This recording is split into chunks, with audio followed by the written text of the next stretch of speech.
Viewers, welcome to my Facebook page. Ruhul Molla Facebook পেজের পক্ষ থেকে জানাই আন্তরিক শুভেচ্ছা অভিনন্দন। আমি এসেছি ঘিওর উপজেলার চর বাইলজুরি গ্রামে, ঘিওর ইউনিয়ন। তো আমি এক টমেটো ক্ষেত দেখে একটা ভিডিও তৈরি করলাম। দেখেন, অনেক টমেটো গাছে ধরে নষ্ট হয়ে যাচ্ছে, পচে যাচ্ছে। মালিক সেটা তুলে যে বিক্রি করবে সেই মতন ইচ্ছাও মালিকের নেই। কারণ এটা যদি পরিবহন করে শ্রমিক দিয়ে তুলে বিক্রি করা হয়, এটার দামই উঠবে না। যে টাকা বিক্রি করবে তাতে দেখা যাবে যে এই শস্যের বিক্রি করে আরও নিজের তহবিল থেকে অর্থ ব্যয় করে শ্রমিকের বেতন দিতে হবে। এই ভাবনা থেকেই ক্ষেতের মালিক টমেটো সে খেতে পচে যাচ্ছে, কিন্তু টমেটো তুলছে না। টমেটোর যে বাজার বর্তমান মূল্য, এটা দেখে আমরা যারা ক্রেতা আছি তারা হয়তো স্বাচ্ছন্দ্য বোধ করছি, কিন্তু যারা হাত উৎপাদনের স্বার্থে হাজার হাজার টাকা খরচ করেছে, এখন তারা নিঃস্ব পথে মাথায় হাত দিয়ে বসে আছে চাষিগণ।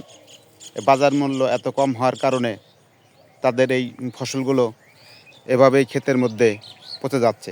একটা পুষ্টিকর খাবার, আমরা জানি টমেটো একটি শক্তিশালী এবং পুষ্টিকর খাবার, যেটা আমাদের দেহের অভাব বিভিন্ন রোগের প্রতিরোধ ক্ষমতা সৃষ্টি করে। আহ্বান জানাচ্ছি বাজার মূল্য নিয়ন্ত্রণ রাখার জন্য দেশের কাজ করে যাবেন, যাতে চাষি সময় মতো ফসল বিক্রি করে দুটি টাকা ঘরে তুলতে পারে।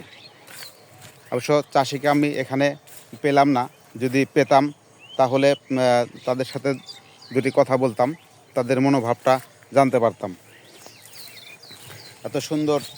এত সুন্দর টমেটো ধরে আছে, কিন্তু সেটা খাওয়ার মানুষও নাই, দেখার মানুষও নাই। পাখি খাচ্ছে, মনের আনন্দে পাখি ঘুরে বেড়াচ্ছে। কত সুন্দরভাবে টমেটো পেকে গাছে ঝুলে আছে। এত সুন্দর পরিবেশ থাকা সত্ত্বেও এখান থেকে উৎপাদিত পণ্য বাজারজাত করতে পারছে না, শুধুমাত্র পণ্যের মূল্য কম থাকার কারণে। চাষির যদি এইরকম বারবার এই ফসল উৎপাদন করে আর্থিক ক্ষতিগ্রস্ত হয়, তাহলে কিভাবে এরা চাষ করবে?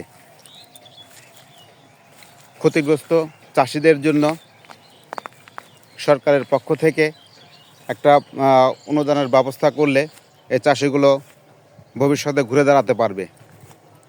কৃষি সম্প্রসারণ অধিদপ্তরের মাধ্যমে আমি এই ভিডিওর মাধ্যমে জানাতে চাই, আপনারা এই বিষয়গুলো দেখবেন মাঠে এসে, এবং এই চাষিদের ক্ষতিপূরণের কোনো ব্যবস্থা করা যায় কিনা সেই বিষয়গুলো বিবেচনা করবেন। ধন্যবাদ জানাচ্ছি যারা এই ভিডিওটা দেখছেন। সবাই ভালো থাকবেন, সুস্থ থাকবেন এই কামনায়। আসসালামু আলাইকুম ওয়া রাহমাতুল্লাহি ওয়া বারাকাতুহু।